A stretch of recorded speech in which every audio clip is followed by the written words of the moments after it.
Unless you need to. Yeah, we can do it next week. Very stretchy now. It might get rained on. It's okay in here unless you really want to. Is it too loud? No. Where's the cousin? Oh, he's probably off the bench.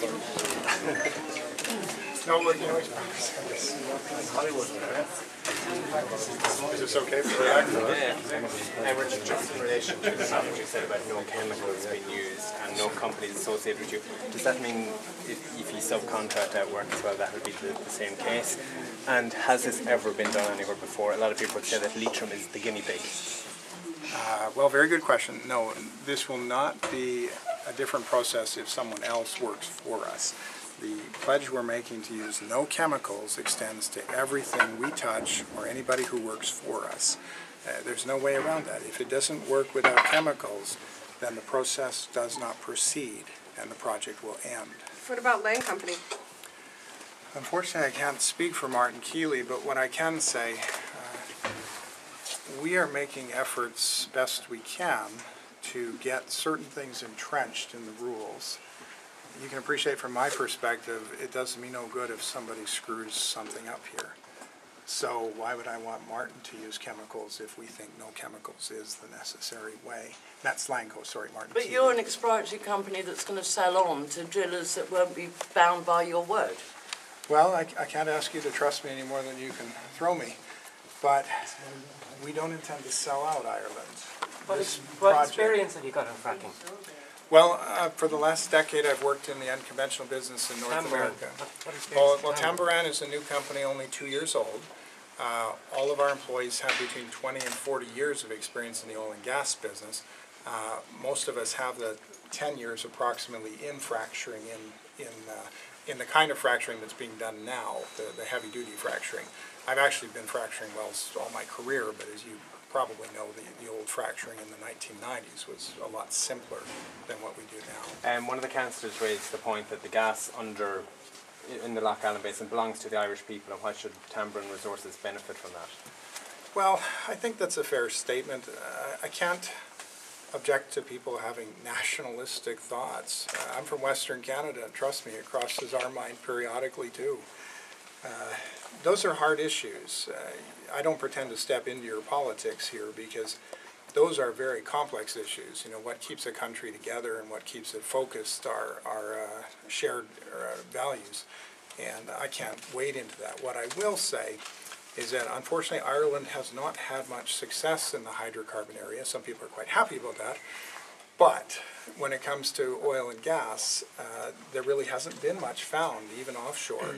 And so what that does mean is that there aren't very good conditions in Ireland for someone to come in and succeed. And so if you want someone else to do it, the terms end up being more favorable to someone taking the risk than you might want them to be, especially after they've had success. And I'm afraid that is the challenge. In Western Canada, Norway, there are literally hundreds and thousands of wells drilled successfully, so the risk to the operator is not very high, and so the terms can be very demanding, and the operators are still very happy to be there. Speaking as I see the reality for you, if you had very strict terms onshore in Ireland, you would have a greater difficulty attracting people. I'm not saying it'd be impossible. I can't speak to that, but I certainly think it would be harder. I know there's been a lot of confusion about particular counties that are, you know, I've heard like Sligo and Roscommon, but from your presentation this evening, from what I took from it was that it's Leitrim, Cavan, Fermanagh, particularly the North Leitrim area. Are you ruling out any process like this in the surrounding counties, or what does your licence involve? Yes, to be quick about that, on Wednesday we'll have a public meeting, but also on the website, hopefully in the next day, will be the presentation that everybody saw in there. Unfortunately, with 12 seats, not everybody got to see it. The fact is that presentation does show a slide that outlines in a circle, as you saw, Paul, that we're looking at an area that we concentrate on in the north part of Leitrim and south Fermanagh and the very western edge of Cavan, with a possible second area down in more the center of Cavan, bordering Fermanagh. The side effect of that is perhaps a quarter of the land that we have a lease on today is available to to us, we think from a technical point of view, to succeed. Obviously, we don't even know yet if that will happen. But that is a small area. It doesn't affect the other counties. Now, this crowd is more concerned about the operations of the procedure, but from a strictly economical point of view, we are still looking to the other counties to be able to provide services. You're not ruling it out? No, we would be happy to take services from any business owner in all of the surrounding counties. But again, that's not. When will you identify the various, specifically where you're going to drill? Is that within the next few weeks? Yes, roughly. In the next 2 months, we hope to be able to identify to everybody approximately 5 areas that would be suitable for a well pad.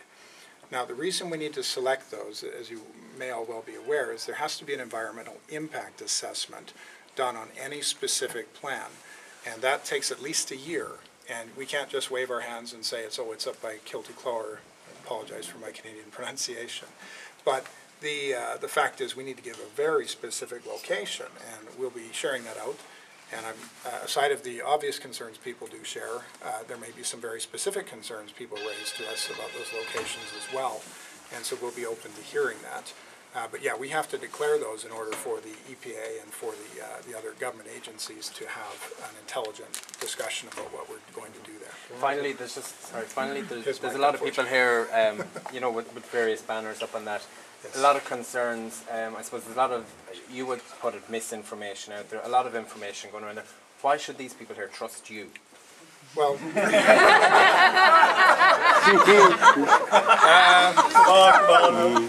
only my wife and mother think my face is that way. The fact is you shouldn't have to trust the operator, and I mean that in the polite sense. I know that some people here are very concerned about anything happening, okay? And I hear that. I've worked in the business a long time, so I just can't share that concern. I do believe there are safe ways to do this. I do share the concern, and I think it is something you'll find the company extremely supportive of, and hopefully in a year's time we are all in the same place on that, and that is that there is a need for more consultation in the communities in the Republic of Ireland on these kinds of processes. There is, to my understanding, a need for more entrenched rules that allow county planning officials to be part of the discussion, whereas right now I don't believe they have as much control of that as they would like. And I certainly do believe that some person in Dublin probably can't tell you what's good for you. So from that standpoint, I think there's a lot of merit in having a stronger local representation. So we will support that.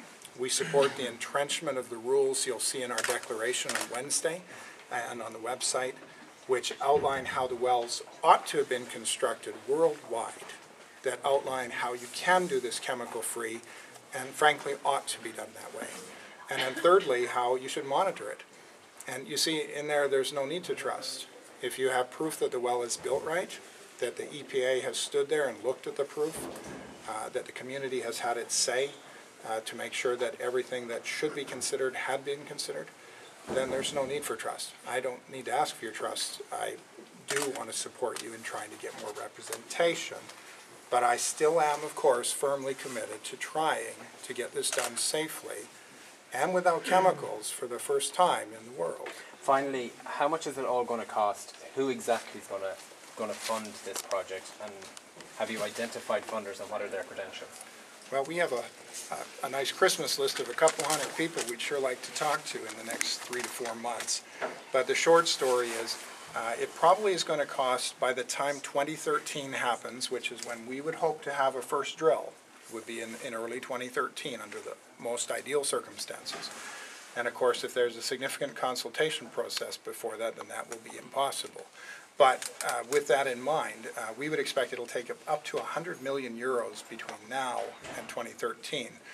We would hope to raise about 30 of that by Christmas time, by the new year, if you will, from investors that are willing to take a strategic risk. And what I mean by that is they recognize we're not going to drill, but that the work we're going to do in the next 6 to 9 months, which will include some economic investments, training programs, a seismic program. Some of you may not know what that is, but it's essentially trying to image underground what's really happening, because right now we don't know all that we need to know about that, and that costs money.